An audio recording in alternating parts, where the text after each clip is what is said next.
দর্শক, এই মুহূর্তে দেখতে পাচ্ছেন ছাত্ররা ক্ষুদ্র ক্ষুদ্র মিছিল নিয়ে একটি মহাসমাবেশে রূপান্তরিত করেছে। তারা কিসের জন্য এই আন্দোলন এত বড় করল, চলো আমরা তাদের নিজেদের মুখ থেকে শুনবে। আসসালামু আলাইকুম। ওয়ালাইকুম সালাম। ভাই, আপনার নাম? আপনি কোন কলেজ থেকে? আচ্ছা, আপনারা যে হঠাৎ করে এইভাবে এত বড় মানববন্ধন করতেছেন, তার মূল উদ্দেশ্য বা কারণ কি? আমরা আন্দোলন করছি কোটা সংস্কারের জন্য। আপনারা জানেন, একজন ছাত্র দীর্ঘ 30 বছর যাবৎ লেখাপড়া করে, কত কষ্ট করে, অথচ তারা চাকরির ক্ষেত্রে মেধাবী এবং কোটাকে প্রাধান্য দেওয়া হচ্ছে। এই জন্য আর আপনি এই জন্য থাকবেন যে ইতিমধ্যে হাইকোর্ট প্রধান মন্ত্রীর নির্দেশে হাইকোর্ট কর্তৃক রায় মধ্যে জানানো হয়েছে যে মুক্তিযোদ্ধা সন্তানদের জন্য নাতিপুতিদের জন্য 30% কোটা বরাদ্দ করা হয়েছে, যা একেবারে অযৌক্তিক এবং মেধাবী প্রতিযোগিতা করা হচ্ছে। এই জন্য আমরা প্রধান আহ্বায়কের নেতৃত্বে আমরা এই মিছিল করছি। আমরা এই কোটা কথা মানি না, কোটা কথা নিবাদ না, মেধাবীরা মুক্তি পায়। আচ্ছা, আপনাদের এই দাবি যদি সরকার কর্তৃক মেনে নেওয়া না হয়, তাহলে আপনারা কি করবেন? আমরা আন্দোলন চালিয়ে যাব। আমাদের এই যুক্তির দাবি মেনে না নেওয়া পর্যন্ত আমরা রাজপথ ছেড়ে কোথাও যাব না। সুপ্রিয় দর্শক, আমরা দেখতে পেলাম যে ছাত্ররা তাদের আন্দোলনে অটল। তারা যাই হোক, প্রয়োজনে রাজপথে মৃত্যুবরণ করবে, তবুও তারা এই আন্দোলন থেকে সরে যাবে না।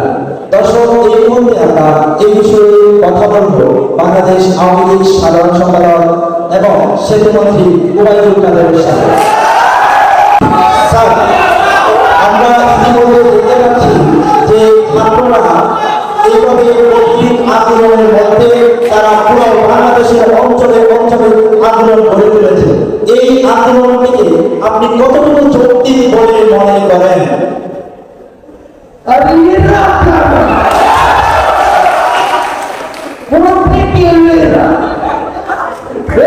আন্দোলন কোন যৌক্তিক আন্দোলন হতে পারে না। এদের অযৌক্তিক আন্দোলনকে তোমাদের কিসের পুলিশ, এদেরকে তোমাদের যথেষ্ট। আচ্ছা স্যার, আমরা একটি গোপন সূত্রে শুনতে পাচ্ছি না যে ওবায়দুল কাদের ও শেখ হাসিনা নাকি দেশ ছেড়ে যাওয়ার চিন্তা ভাবনা করতেছিল। এই বিষয়ে আপনার মতামত কি? পালাবো না, পালাবো কোথায়? প্রয়োজনে পত্রিকার কাছে গিয়ে উঠবো। ওই যে ঠাকুরের গাড়ি আছে না, সেখানে গিয়ে উঠবো। কি পত্রিকার জায়গা দেবেন তো? সুপ্রিয় দর্শক, আমরা দেখতে পেলাম সরকারি দলের কেউই ছাত্রদের এই যৌক্তিক আন্দোলনকে যৌক্তিক বলে মনে করছে না। তাই আমরা এখন সরাসরি চলে যাব মাননীয় প্রধানমন্ত্রী শেখ হাসিনার কাছে। তিনি আমাদেরকে কি বলেন? মাননীয় প্রধানমন্ত্রী, আমরা একটি গোপন সূত্রে জানতে পারছিলাম যে শেখ হাসিনা নাকি দেশে থাকবে না বা দেশ থেকে পালানোর চিন্তা ভাবনা করতেছে। আপনি এই বিষয়ে কি মন্তব্য করেন?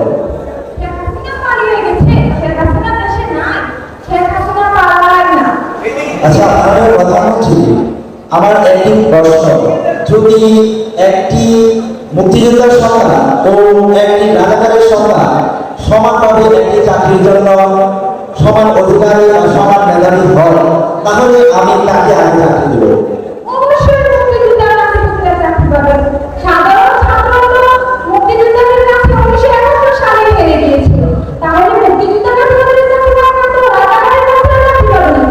সুপ্রিয় দর্শক, আমরা দেখতে পেলাম প্রধানমন্ত্রী রাজাকারদের কোনো চাকরি দেবে না, সুতরাং মুক্তিযোদ্ধাদেরকে প্রাধান্য দিল বেশি।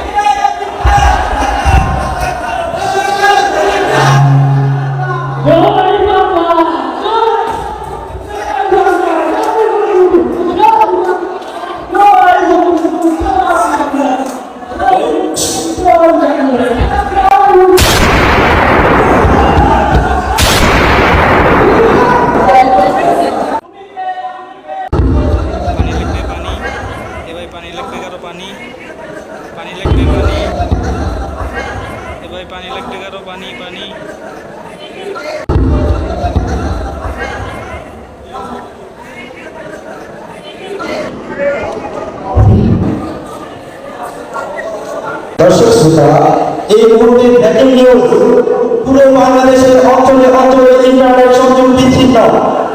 এই মুহূর্তে ইন্টারনেট সংযোগ কেন বিচ্ছিন্ন হলো, আমরা সরাসরি চলে যাচ্ছি বাংলাদেশ আইসিটি প্রতিমন্ত্রী জুনায়েদ আহমেদ পলকের কাছে।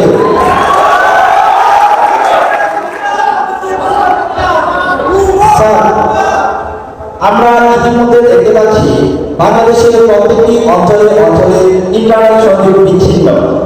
এই ইন্টারনেট সংযোগ হঠাৎ করে বিচ্ছিন্ন হওয়ার কারণটা কি আমরা কি জানতে পারি?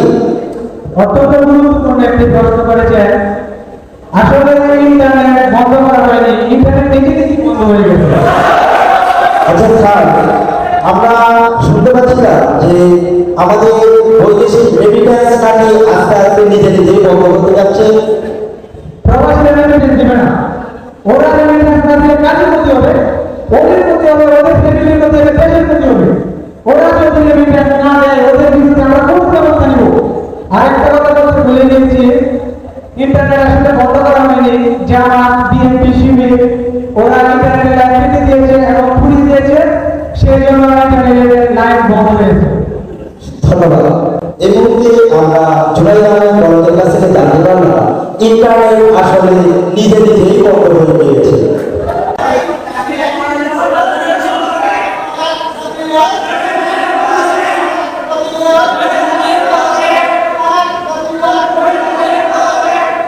সুপ্রিয় দর্শক, আমরা এই মুহূর্তে দেখতে পাচ্ছি যে মাননীয় প্রধানমন্ত্রীর পদত্যাগের জন্য ছাত্ররা আবারও মাঠে।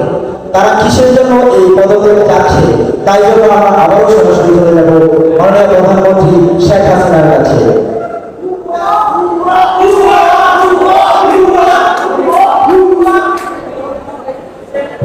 মাননীয় প্রধানমন্ত্রী, আমরা এই মুহূর্তে দেখতে পাচ্ছি যে ছাত্ররা আবারও পদত্যাগের দাবি জানাচ্ছে।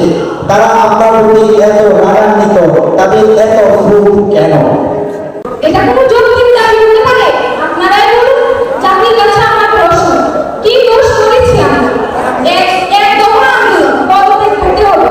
ওদের যদি মনে চায় যে আলোচনায় বসবে, আমাদের গণভবনের দরজা খোলা আছে, ওরা আসুক, এসে আমাদের সাথে আলোচনায় বসুক। আচ্ছা, আমরা এই মুহূর্তে দেখতে পাচ্ছি আমরা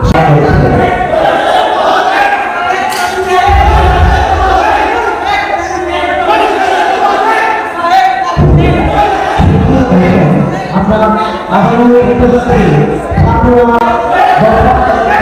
জানাচ্ছে তারা কেন তারা দফা জানাচ্ছে, আমরা এই মুহূর্তে তাদের আপনাকে শুনবো। আচ্ছা, আপনাদের তো গণভবনে জানা হবে, তবু কেন আপনারা এক দফার আন্দোলন চালিয়ে যাচ্ছে?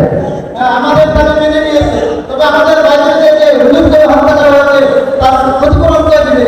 শহীদ আবু সাইদকে গুলি করে হত্যা করা হয়েছে, মুক্তকে গুলি করে হত্যা করা হয়েছে, এর মূল্য কে দেবে?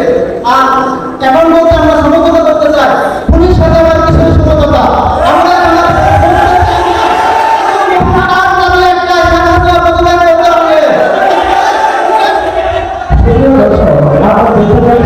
ছাত্ররা এখন আর সময় দেওয়া চায় না, তারা এক দফা চালিয়ে গণভবনের দিকে অগ্রসর হয়েছে।